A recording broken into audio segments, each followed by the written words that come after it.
بسم اللہ الرحمن الرحیم۔ قرآن کریم میں اسلامی طرز تفکر کے بنیادی خد و خال،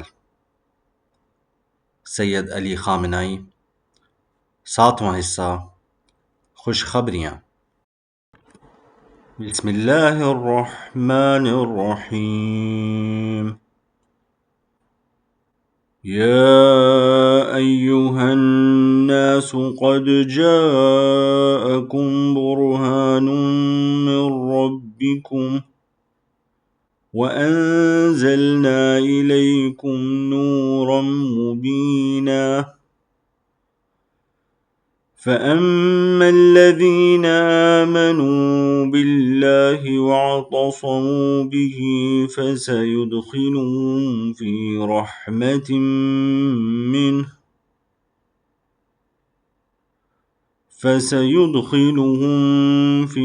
رحمة منه وفضل ويهديهم إليه صراطا مستقيما۔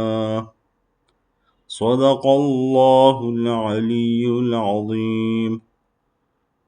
سورہ نساء، آیات 174 تا 175۔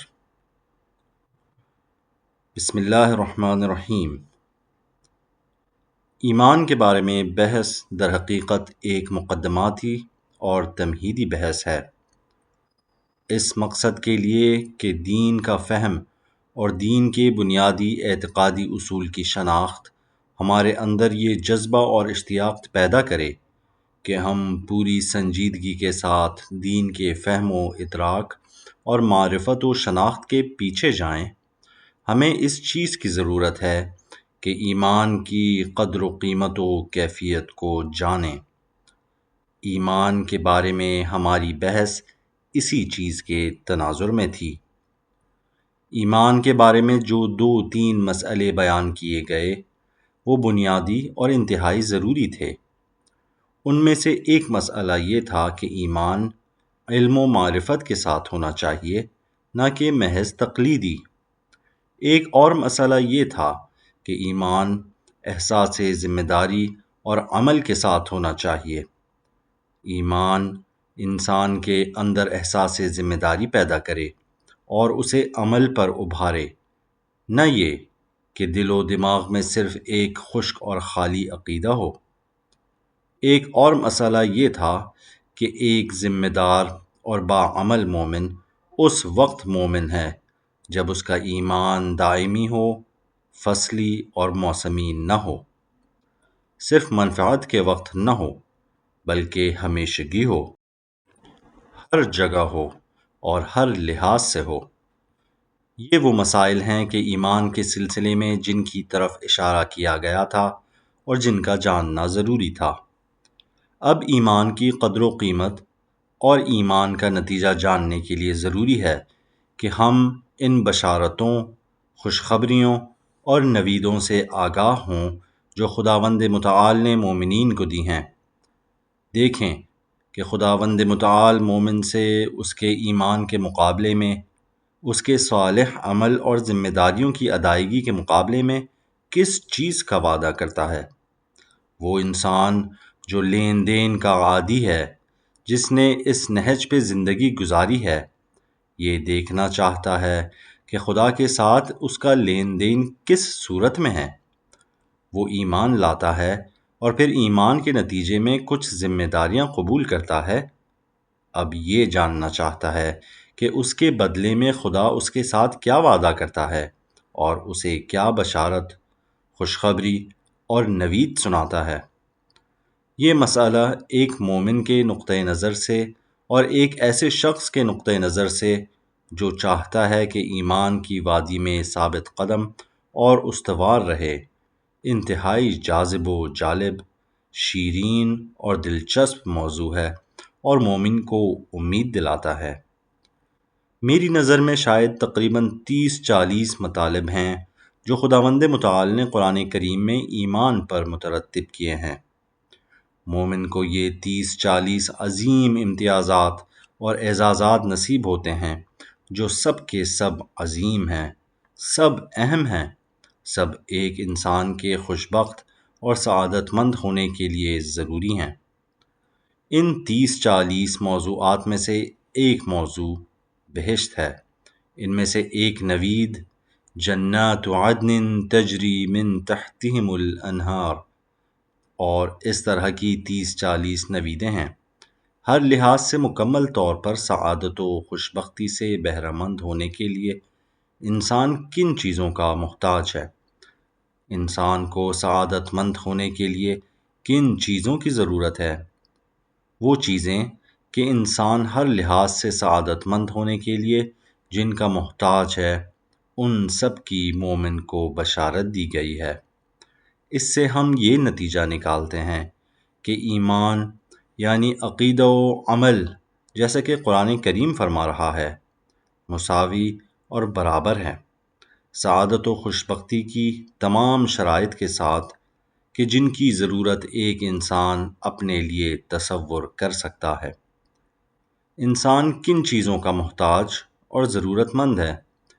ایک اس چیز کا محتاج ہے کہ اپنے ہدف اور سعادت و خوشبختی کی منزل کو پہچانے، یہ جان لے کہ کہاں پہنچنا چاہتا ہے، جان لے کہ کس مقصد کے لیے کوشش کرنا چاہتا ہے، ابتدا ہی سے اپنی منزل مقصود کو دیکھ لے اور اسے جان لے۔ ہدف اور مقصد کو جاننے، پہچاننے اور سمجھنے کے علاوہ یہ بھی جان لے کہ اس ہدف تک کس راستے سے جانا چاہیے، تاکہ یقینی طور پر اور جلدی اس ہدف تک پہنچ جائے۔ کیا ہدف کی شناخت، انجام کی شناخت، منزل کی پہچان اور اس راستے کی پہچان جو منزل تک لے جانے والا ہے، انسان کی سعادت و خوشبختی کا پہلا اور اصلی عنصر اور زینہ نہیں ہے؟ یہاں پر ایک الہی و خدائی اور مادی انسان میں فرق نہیں ہے۔ مادہ پرست بھی اس چیز کو تسلیم کرتا ہے، قبول کرتا ہے اور اس کا احساس کرتا ہے۔ بنابراین ہدایت سب سے پہلی شرط ہے۔ دوسری چیز یہ کہ جہالت و نادانی، غرور و تکبر، باطل افکار و نظریات اور ہر اس چیز کو اپنے آپ سے دور کرے جو اس کی عقل و خرد پر پردہ ڈال دیتی ہے اور اس کی سوچنے سمجھنے کی صلاحیت کو مفلوج اور زنگ آلود کر دیتی ہے۔ بہت سی چیزیں انسان کو سمجھنے نہیں دیتی۔ انسان کا غرور اسے نہیں سمجھنے دیتا، جہالتیں انسان کو دیکھنے اور سمجھنے نہیں دیتی، باطل افکار و نظریات اور اوہام و خرافات ایک انسان یا ایک ملت کے حقیقت کو سمجھنے میں رکاوٹ بن جاتے ہیں۔ ظالم اور طاغوتی حکومتیں انسان کو دیکھنے اور سوچنے سمجھنے نہیں دیتیں۔ متعدد اندرونی اور بیرونی رکاوٹیں انسان کو عقل و خرد جیسی خدا داد نعمت کے استعمال سے دور کر دیتی ہیں، جس کے نتیجے میں انسان حقیقت کو دیکھنے اور سمجھنے سے قاصر ہو جاتا ہے، تاریکیوں میں پڑا رہ جاتا ہے اور صحیح فہم و ادراک سے دور رہ جاتا ہے۔ انسانوں کی خوشبختی کے عوامل اور سعادت کے عناصر میں سے ایک عامل اور عنصر یہ ہے کہ انسان ان ظلمتوں سے اور ہر اس چیز سے نجات پیدا کرے جو اس کے لیے ظلمت پیدا کرنے والی ہے، اور حق و حقیقت کے نور کی طرف جائے تاکہ حقیقت کی نورانی شعاعیں اس کے دل پر پڑیں۔ پس سب سے پہلے ہدایت ضروری ہے، اس معنی میں کہ جس کی وضاحت کی گئی۔ اس کے بعد نور ضروری ہے، اسی معنی میں کہ جس کی وضاحت کی گئی۔ یہ ہوئی دو چیزیں۔ اور تیسری چیز یہ کہ سعادت کی طرف اپنے اس طویل سفر میں، اس راستے میں جسے وہ منزل کی طرف جانے کے لیے طے کر رہا ہے، اندرونی اور نفسانی وسوسوں اور سوچوں سے اپنے آپ کو بچا کے رکھے، اس لیے کہ بیرونی عوامل کی نسبت یہ اندرونی عامل زیادہ طاقتور ہے اور انسان کو منزل کی طرف بڑھنے سے روک دیتا ہے۔ ایک دفعہ آپ کا راستہ روک لیتے ہیں اور کہتے ہیں کہ جناب، آپ کو یہاں سے نہیں گزرنے دیں گے۔ یہ بات تجربے سے ثابت ہو چکی ہے اور تاریخ بھی صراحت کے ساتھ ہمیں بتاتی ہے کہ جب کسی کا راستہ روکا جاتا ہے تو وہ اس راستے کو طے کرنے کا زیادہ مشتاق ہو جاتا ہے، اس کا شوق بڑھ جاتا ہے، اس کے شوق کی آگ زیادہ شعلہ ور ہو جاتی ہے۔ اگر وہ کہیں کہ ہم تمہیں نہیں جانے دیں گے تو انسان زیادہ زور لگاتا ہے کہ جائے، عبور کرے۔ یہ عامل بیرونی رکاوٹ ہے۔ یہ عامل انسان کے وجود سے باہر خارجی رکاوٹ ہے۔ ایک دفعہ انسان کو اندر سے کھوکھلا کر دیتے ہیں، اس میں شک و تردید پیدا کر دیتے ہیں، اس کا راستہ نہیں روکتے۔ راستہ کھلا رہتا ہے، لیکن انسان سے جانے کی طاقت، چلنے کی طاقت، بڑھنے کے اشتیاق اور سعی و کوشش کی سکت چھین لیتے ہیں۔ یہ انتہائی خطرناک ہے۔ کیوں جا رہے ہو؟ کیا فائدہ ہے؟ شاید منزل تک نہیں پہنچ پاؤ گے، شاید راستے میں کوئی چور ڈاکو آ جائے، ہو سکتا ہے کوئی بھیڑیا آ جائے۔ کس لیے جا رہے ہو؟ جانا ضروری نہیں ہے۔ انتہائی سکون کے ساتھ ہمدردانہ لہجے میں، بزرگانہ اور استادانہ انداز میں یہ کہتے ہیں، راستہ بھی کھلا ہے، راستہ بند نہیں کرتے۔ یہ رکاوٹ، یہ وسوسہ، یہ سوچ اس سے کہیں زیادہ انسان کے ارادے کو متزلزل کرنے والی ہے کہ اس کے راستے میں کوئی رکاوٹ ڈال کر اس کا راستہ بند کر دیں اور کہیں کہ ہم تمہیں نہیں جانے دیں گے۔ ماضی کی طویل تاریخ میں راہ سعادت و خوشبختی کے راہیوں کے لیے غالباً یہ رکاوٹ موجود رہی ہے۔ کس قدر حضرت موسیٰ علیہ السلام سے التماس کرتے تھے کہ ہمیں ڈر ہے کہ کہیں آپ نے ایسے ہی نہ کہہ دیا ہو، آپ سے وعدہ کچھ اور کیا گیا ہو، قول کچھ اور دیا گیا ہو اور ہمیں کچھ اور کہہ دیا ہو۔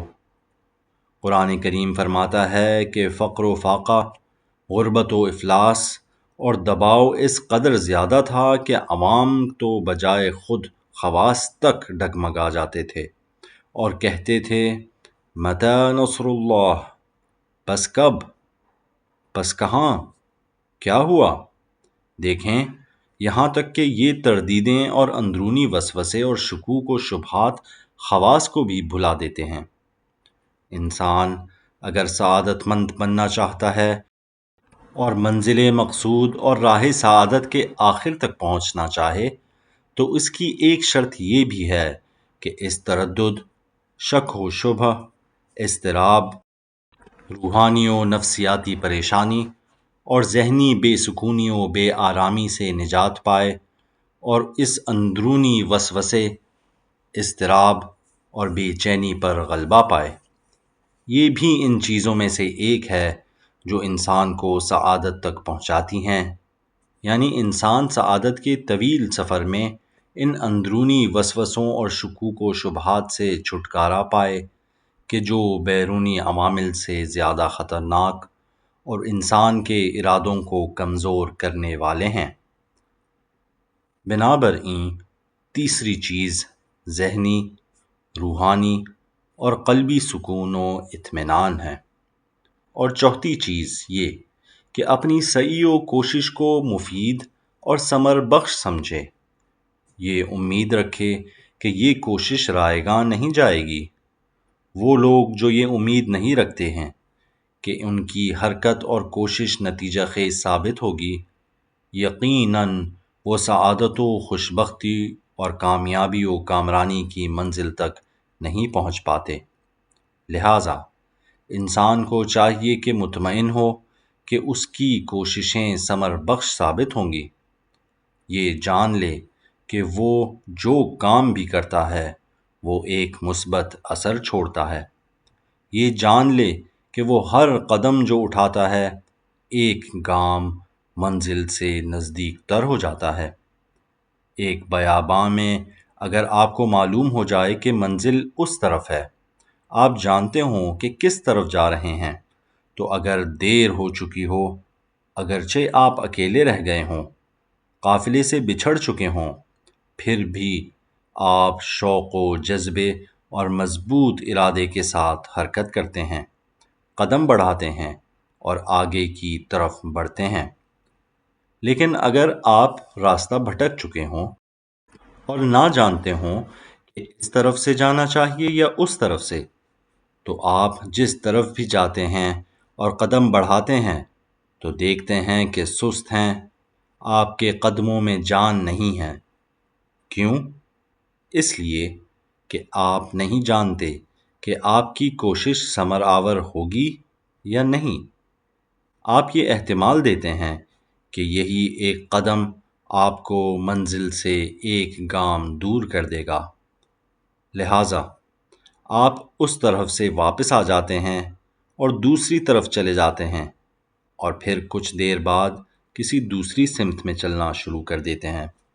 بس اس کوشش کرنے والے، جد و جہد کرنے والے اور منزل کی طرف قدم بڑھانے والے راہ سعادت کے راہی کے لیے ایک بنیادی شرط یہ ہے کہ وہ اپنی کوشش اور جد و جہد کو ثمر آور سمجھے۔ اور پانچویں چیز یہ کہ اس کی لغزشیں اور خطائیں قابل تلافی اور لائق معافی ہوں۔ یہ بھی بہت اہم ہے۔ انسان سے زندگی کے دوران اشتباہات ہوتے ہیں، خطائیں ہوتی ہیں۔ اگر خطا اور غلطی ایک نہ بھر سکنے والے زخم کی طرح رہ جائے، ایک ناقابل تلافی عمل کی طرح باقی رہ جائے، تو انسان ہمیشہ اس پریشانی کا شکار رہے گا کہ کہیں ایسا نہ ہو کہ اس سے ایک اور غلطی سرزد ہو جائے اور وہ غلطی اسے ہدف اور منزل سے اور دور کر دے، راستے سے ہٹا دے۔ ایسی صورت میں انسان ہمیشہ ماضی کی نسبت مایوس اور مستقبل کی نسبت بدبینی و بدگمانی کا شکار رہے گا۔ لیکن اگر اسے معلوم ہو کہ اگر وہ خود چاہے تو اس کی خطاؤں اور لغزشوں کی تلافی ممکن ہے، ندامت و پشیمانی کی صورت میں اس کے اشتباہات قابل درگزر ہیں۔ اگر اسے یہ معلوم ہو تو اس کا شوق، جذبہ اور امید کئی گنا بڑھ جائے گا۔ اور چھٹی چیز یہ کہ اسے معلوم ہو کہ ایک ایسی ہستی ہے جس پر وہ ہر حال میں اعتماد کر سکتا ہے۔ وہ یہ جانتا ہو کہ ہر جگہ اور ہر حال میں ایک ایسا ناصر و مددگار ہے جس سے وہ نصرت طلب کر سکتا ہے، بالکل اس شخص کی طرح کہ جس نے راستے کا جامع نقشہ یا روڈ میپ اپنی جیب میں رکھا ہوا ہے اور چل رہا ہے۔ نہ تو وہ اشتباہ کرتا ہے اور نہ اسے کوئی چیز پریشان کر سکتی ہے۔ وہ جانتا ہے کہ اگر کسی وقت کسی جگہ پر راستہ بھٹک بھی جائے تو نقشہ اس کے پاس ہے، اسے نکال کر دیکھ لے گا اور پھر صحیح راستے پر گامزن ہو جائے گا۔ ہر جگہ اس کے پاس ایک ایسی قابل اطمینان رہنما چیز ہے کہ جس سے وہ مشکل کی گھڑی میں استفادہ کر سکتا ہے۔ اور ساتویں چیز کہ اسے دشمنوں اور عداوتوں کے مقابلے میں خداوند متعال کی نصرت اور امداد حاصل ہو۔ یہ بھی سعادت و خوشبختی اور کامیابی و کامرانی کی ایک اور شرط ہے۔ البتہ مادہ پرست خدا کا قائل نہیں ہے، لیکن ہم اس کے سامنے خدا کا نام نہیں لائیں گے، بلکہ اس سے کہیں گے کہ تمہاری اس مادی سعی و کوشش میں، اپنی اس اجتماعی جد و جہد میں، اگر تمہیں معلوم ہو کہ اس مادی دنیا اور عالم طبیعت سے ماوراء ایک طاقت ہے جو تمہارا ساتھ دے رہی ہے اور ہر گام پہ تمہاری مدد کرنے والی ہے، تو کیسا رہے گا؟ ایک ایسی چیز جو تمہارے پاس ہو۔ فرض کرو کہ ایک ایسا یاور اور ناصر و مددگار تمہارے ساتھ ہے تو کیسا لگے گا؟ آپ دیکھیں گے کہ اس کی آنکھیں چمک اٹھیں گی اور کہے گا، بہت اچھا ہے، کتنا اچھا ہے کہ مادی طاقتوں سے ماورا ایک غیر مادی طاقت انسان کی پشت پناہ ہو، کہ جب وہ دشمنوں اور ان کی دشمنیوں، عداوتوں، سازشوں اور ظلم و ستم کا سامنا کر رہا ہو تو اسے یقین ہو کہ وہ ماورائے طبیعت طاقت اس کی حامی و ناصر اور مددگار ہے۔ البتہ ایک مادی شخص خدا کے نام سے نابلد ہے، خدا پر عقیدہ نہیں رکھتا ہے، اگرچہ خدا کا نہ ہونے کا بھی اسے یقین نہیں ہے، لیکن ایک الہی شخص تو اس قادر اور ہر حال میں غالب ذات پر یقین رکھتا ہے، جو ان تمام مادی اشیاء اور مسائل و مظاہر سے ماورا ہے، اور اسی پر اس کا اعتماد ہے۔ تو دیکھیں کہ وہ سعادت و کمال کے راستے پر کتنی تیزی اور کتنے اعتماد و اطمینان کے ساتھ قدم بڑھاتا اور حرکت کرتا ہے۔ اور آٹھویں چیز یہ کہ اسے مخالفین اور دشمنوں کی صفوں اور محاذوں پر برتری و فوقیت حاصل ہو، یہ جانتا ہو کہ آخر کار برتری اور آخری فتح و نصرت اسے ہی حاصل ہوگی۔ یہ چیز بھی انسان کے راہ کمال و سعادت کو آسانی کے ساتھ طے کرنے میں انتہائی مؤثر ہے۔ اور نویں چیز یہ کہ اپنے راستے اور ہدف و مقصد کے ان دشمنوں پر کامیاب ہو جائے جو اس کے راستے میں روڑے اٹکانے والے تھے۔ انسان اتنی زیادہ کوشش کرے اور پھر بھی ناکام ہو جائے، یہ تو پھر سعادت کی منزل تک نہیں پہنچے گا۔ بس ایک انسان کی سعادت و خوشبختی کے اہم ترین عناصر میں سے ایک عنصر یہ ہے کہ آخر کار کامیاب ہو جائے۔ کیا ایسا نہیں ہے؟ کیا دنیا کے مکتب کامیابی کے لیے نہیں لڑتے ہیں؟ بس انسان کی انفرادی و اجتماعی سعادت و خوشبختی کے عناصر و عوامل میں سے ایک عنصر اور عامل یہ ہے کہ دشمنوں کے مقابلے میں آخر کار ان پر غالب آ جائے۔ اور دسویں چیز یہ کہ آخر کار وہ تمام سختیوں سے، دباؤ سے، پابندیوں سے، حصاروں سے آزاد ہو کر اپنے مقصود و ہدف تک جا پہنچ جائے گا، اس منزل تک، قرآنی تعبیر یعنی فوز و فلاح۔ اور 11ویں چیز یہ کہ ہر حال میں، راستے میں بھی اور منزل میں بھی، ہدف کے راستے میں بھی اور منزل مقصود میں بھی ان ذخائر سے بہرہ مند اور برخوردار ہو جائے گا جو انسان کے لیے اس دنیا میں فراہم کیے گئے ہیں۔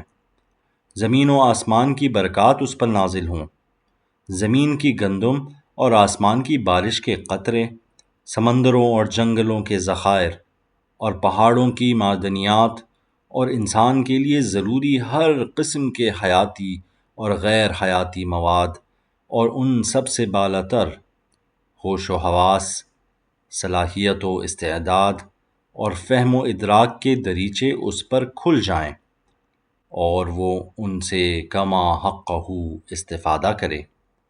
یہ بھی ان چیزوں میں سے ایک ہے جو انسان کی سعادت و خوشبختی میں کار فرما ہیں، اور اس طرح کی اور چیزیں کہ جنہیں ممکن ہے انسان اپنے سعادت مند ہونے میں کار فرما سمجھے۔ اب تک جو کچھ بیان ہوا اس کا تعلق اسی دنیاوی زندگی اور بیداری کے عالم میں سعی و کوشش اور جد و جہد کے ساتھ ہے، لیکن آخری چیز کہ جس کا تعلق مرنے کے بعد، چراغ زندگانی کے خاموش ہو جانے کے بعد، کہ جب انسان ظاہری طور پر جمادات کے ساتھ برابر ہو چکا ہو، یعنی مرنے کے بعد بھی انسان کے استفادہ کرنے اور فیضیاب ہونے کا سلسلہ منقطع نہ ہونے پائے، بلکہ موت کے بعد کی گھڑی اس کی استراحت کی پہلی گھڑی ہو۔ اجر و ثواب لینے کا پہلا لمحہ ہو، راحت و سکون اور عیش و عشرت کا پہلا قدم شمار ہو۔ ایک مادی شخص کہ جو اپنی تمام تر کوششوں کے لیے صرف دنیاوی نتیجے کا قائل ہے، اپنے مرنے کے بعد اسے کسی چیز کی امید نہیں ہے۔ اس سے اگر کہا جائے کہ محال کا فرض کرنا تو محال نہیں ہے، لہٰذا اگر تمہارے مرنے اور اس دنیا سے جانے کے بعد تمہارے آرام و سکون کا دور شروع ہو جائے تو کیسا رہے گا؟ آپ دیکھ رہے ہیں کہ یہ سعادت کا عظیم ترین رکن ہے کہ زندگی کا دورانیہ ختم ہونے اور تمام کوششوں کے خاتمے کے بعد انسان اجر و پاداش حاصل کرے اور بہشت بری میں چین اور سکون سے رہے۔ یہ سعادت و خوشبختی کی شرائط ہیں۔ ایک انسان کے سعادت مند ہونے کے لیے، ایک انسان یا ایک معاشرے کے خوشبخت ہونے کے لیے یہ شرائط ضروری ہیں۔ اب کلام الہی کو غور سے سنیں جو ان تمام چیزوں کی ایک ذمہ دار، فرض شناس اور باعمل مومن کو نوید سنا رہا ہے۔ آج کی آیات متفرقہ ہیں، ایک جگہ سے نہیں ہیں، مختلف جگہوں سے ہیں۔ ان الذين آمنوا وعملوا الصالحات يهديهم ربهم بإيمانهم، وہ لوگ جو ایمان لائے اور اعمال صالح انجام دیے۔ عمل صالح یعنی ایمان کے مطابق ذمہ داری اور فرض شناسی۔ انسان کا ایمان اس کے کندھوں پر ذمہ داری ڈالتا ہے۔ اس ذمہ داری کو قبول کرنا اور اسے انجام دینا ہی عمل صالح ہے۔ جو لوگ ایمان لائیں، وہ عقیدہ رکھیں اور پھر ایمان کے تقاضوں کے مطابق عمل بھی کریں۔ یہدیہم ربہم بإیمانہم، تو ان کا پروردگار ان کے ایمان کی وجہ سے ان کی ہدایت کرے گا۔ خود ایمان اس چیز کا باعث بنتا ہے کہ وہ راستہ تلاش کر لیں۔ کس چیز کا راستہ؟ منزل کا راستہ بھی، اور منزل تک پہنچنے کے لیے ذرائع اور وسائل کا راستہ بھی۔ بعض کہتے ہیں کہ ہم کس طرح منزل مقصود تک پہنچ سکتے ہیں؟ جب آپ اس بات کا تجزیہ اور تحلیل کریں تو دیکھیں گے کہ یہ بات کرنے والے کے دل میں پہلے قدم اور پہلے مرحلے پر ایمان نہیں ہے۔ اگر ایمان ہو بھی تو اس کے ساتھ عمل نہیں ہے۔ اگر عمل کرے تو نور اور ہدایت اسے نصیب ہوگی اور دوسرے قدم اور مرحلے کو بھی تلاش کر لے گا۔ میں بعض اوقات ایک مثال دیا کرتا ہوں کہ فرض کریں کہ ایک بیابان ہے کہ جس کا طول و عرض دسیوں کلومیٹر ہے، اور ایک گہری تاریک رات کو آپ اس بیابان میں تنہا چل رہے ہیں۔ نہ آسمان پہ چاند ہے نہ ستارہ، صرف ایک چھوٹا سا ٹارچ یا ایک چھوٹا سا چراغ یا ایک چھوٹی سی شمع آپ کے ہاتھ میں ہے۔ آپ سے کہا جائے کہ اس شمع کے ساتھ آپ اس بیابان کے آخر تک جائیں۔ آپ مڑ کر کہیں گے کہ جناب، میرے پاس جو شمع ہے اس کی روشنی 1 میٹر سے زیادہ تک نہیں جاتی، تو میں یہ دسیوں کلومیٹر اس شمع کے ساتھ کیسے طے کروں؟ یہ ایک نووارد، کم علم یا بے علم اور نا تجربہ کار شخص کی منطق ہو سکتی ہے۔ اس کا صحیح جواب کیا ہے؟ آپ کے نزدیک اس اندھی اور بے تکی منطق کا جواب کیا ہے؟ کیا اس کا جواب یہ نہیں ہے کہ جناب عالی، آپ کے ارد گرد 1 میٹر کی جگہ روشن ہے یا نہیں؟ ایک قدم آگے بڑھائیں تو 1 میٹر اور روشن ہو جائے گا۔ اگر روشن نہ ہو تو نہ جائیں۔ یہی 1 میٹر جو روشن ہے، یہ تو جائیں۔ یہی ایک قدم جو اٹھا سکتے ہیں اور جانتے ہیں کہ کہاں رکھ رہے ہیں، یہ تو اٹھائیں۔ اگر آپ کے آگے ایک اور قدم روشن نہ ہو تو نہ جانا، اور اگر ہوا تو مزید آگے چلے جانا۔ آپ دیکھیں گے کہ بیابان آخر تک تدریجاً روشن ہوتا جائے گا اور آپ اس راستے کو طے کر لیں گے اور منزل مقصود تک پہنچ جائیں گے۔ کیا ایسا نہیں ہے؟ کیا واقعاً ایسا نہیں ہے؟ یہدیہم ربہم بایمانہم، خدا ان کے ایمان کے ساتھ ان کی ہدایت کرے گا۔ خود ایمان اس چیز کا موجب بنتا ہے کہ انسان راستوں کو تلاش کر لے۔ اگلی آیت، یا ایہا الناس قد جاءکم برہان من ربکم وانزلنا الیکم نورا مبینا۔ اے لوگوں، تمہارے پروردگار کی طرف سے تمہارے لیے برہان آ گیا، روشن اور قطعی دلیل، ثابت و مثبت حجت۔ وَأَنزَلْنَا إِلَيْكُمْ نُورًا مُبِينًا، اور ہم نے تمہاری طرف واضح و آشکار نور کو نازل کیا۔ اس برہان اور نور سے مراد قرآن اور اس کے حقائق ہیں۔ ہمارا شاہد اگلی آیت میں ہے، فَأَمَّا الَّذِينَ آمَنُوا بِاللَّهِ وَاعْتَصَمُوا بِهِ فَسَيُدْخِلُهُمْ فِي رَحْمَةٍ مِّنْهُ وَفَضْلٍ وَيَهْدِيهِمْ إِلَيْهِ صِرَاطًا مُسْتَقِيمًا۔ پس لوگ جو خدا پر ایمان لے آئیں اور اسی سے متمسک ہوں اور اسی پر اعتماد و بھروسہ کریں، صرف قلبی ایمان بھی کافی نہیں ہے، بلکہ خدا کے دامن یعنی خدا کے دین و آئین اور صراط الہی کے ساتھ تمسک بھی کرنا ہے۔ فَأَمَّا الَّذِينَ آمَنُوا بِاللَّهِ وَاعْتَصِمُوا بِهِ، تمسک کیا، تھام لیا، اعتماد کیا، اگر ایسا ہوا تو فَسَيُدْخِلُهُمْ فِي رَحْمَةٍ مِّنْهُ وَفَضْلٍ، خدا انہیں اپنی رحمت اور فضل و کرم کے سائے میں داخل کر دے گا، اور پھر وَيَهْدِيهِمْ إِلَيْهِ صِرَاطًا مُسْتَقِيمًا، اپنی جانب ان کی رہنمائی کرے گا، ہدایت کرے گا، سیدھے اور نزدیک کے راستے سے ہدایت کرے گا۔ یہ ہدایت مومنین کے لیے مخصوص ہے۔ اگر ایمان ہو لیکن اعتصام اور تمسک نہ ہو، خدا کے مقابلے میں آپ اپنی ذمہ داریوں پر عمل نہ کریں، تو خدا کی طرف آپ کی ہدایت و رہنمائی نہیں ہوگی۔ ہدایت کو وہ نور آپ کے دل پر نہیں چمکے گا۔ یہ مومنین کے ساتھ مختص ہے۔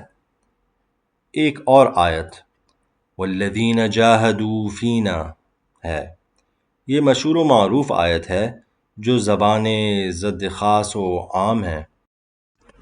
وَالَّذِينَ جَاهَدُوا فِينَا لَنَهْدِيَنَّهُمْ سُبُلَنَا وَإِنَّ اللَّهَ لَمَعَ الْمُحْسِنِينَ، جو لوگ ہمارے راستے میں، خدا فرما رہا ہے خدا کا راستہ کیا ہے، اور الہی اہداف و مقاصد کی خاطر، الہی اہداف ہر وہ ہدف جو خدا اس جہان میں رکھتا ہے، جو ان راستوں پر جہاد کریں۔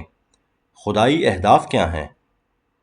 عدالت ہے، امن ہے، خدا کی عبادت اور بندگی ہے، انسانوں کی رشد و کمال تک رسائی ہے، زمین کا آباد ہونا ہے، انسانوں کے دلوں کا آباد ہونا ہے، انسانوں کی دنیا و آخرت کا آباد ہونا ہے، تمام موجودات و مخلوقات کا راہ کمال پہ گامزن ہونا ہے۔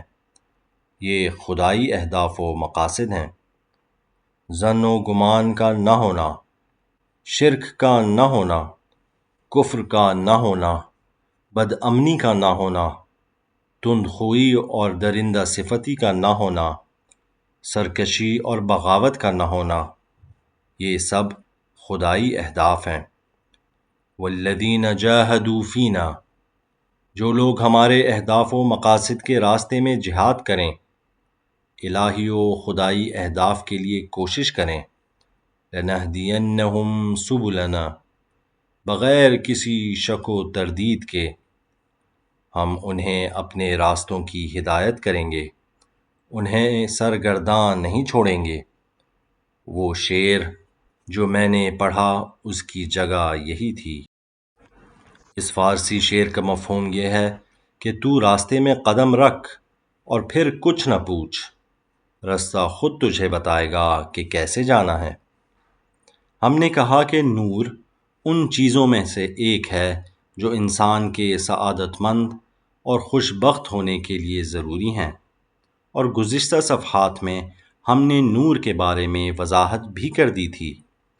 مومنین کو نور کا وعدہ دیا گیا ہے۔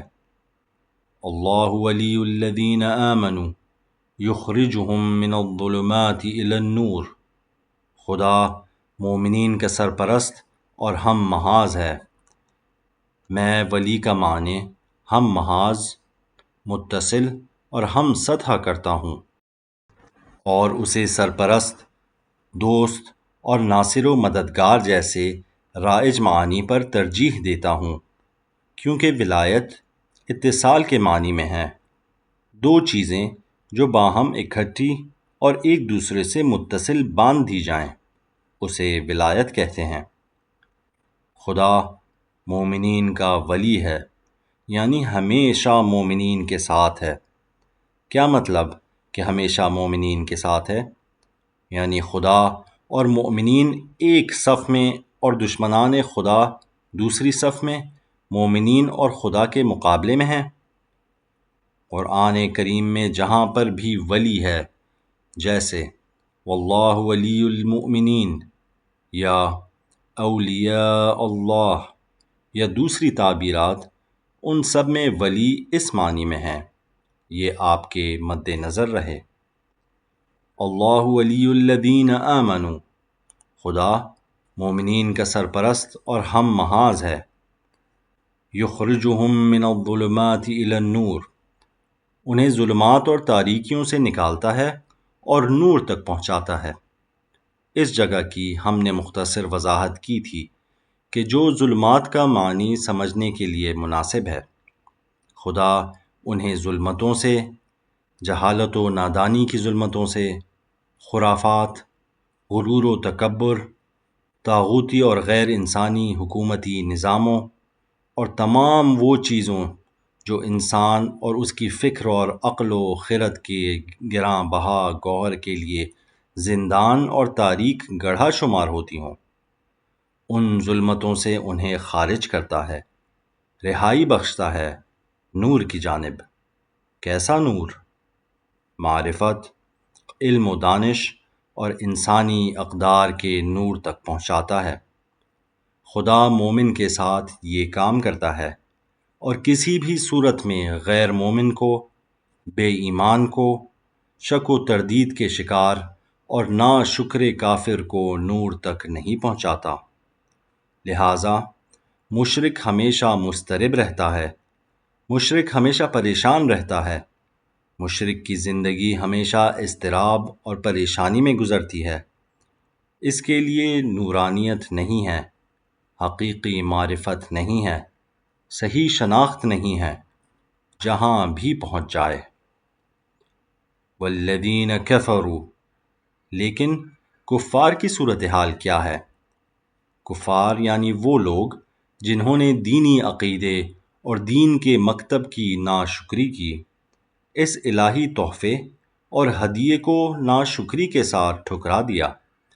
نعمتوں کے کافر، کافر وہ نہیں ہیں کہ جس نے دین کو قبول نہیں کیا۔ کافر یعنی نعمت کو چھپانے والا، نعمت کی ناشکری کرنے والا۔ ایسے شخص کو کافر کیوں کہتے ہیں؟ اس نے دین کو قبول نہیں کیا، لیکن کافر کس لیے؟ اس لیے کہ یہ دین خدا کا تحفہ تھا، یہ خدا کی طرف سے اس کی اور تمام انسانوں کی سعادت و خوشبختی کے لیے ہدیہ تھا۔ اس نمک ناشناس اور نمک حرام ناشکرے اور نعمت کے منکر نے اسے ٹھکرا دیا، لہٰذا اسے کافر کہتے ہیں۔ والذین کفروا، وہ لوگ جنہوں نے کفر اور انکار کیا۔ اولیاؤہم الطاغوت، ان کے سرپرست اور ہم محاذ طاغوت اور سرکش لوگ ہیں۔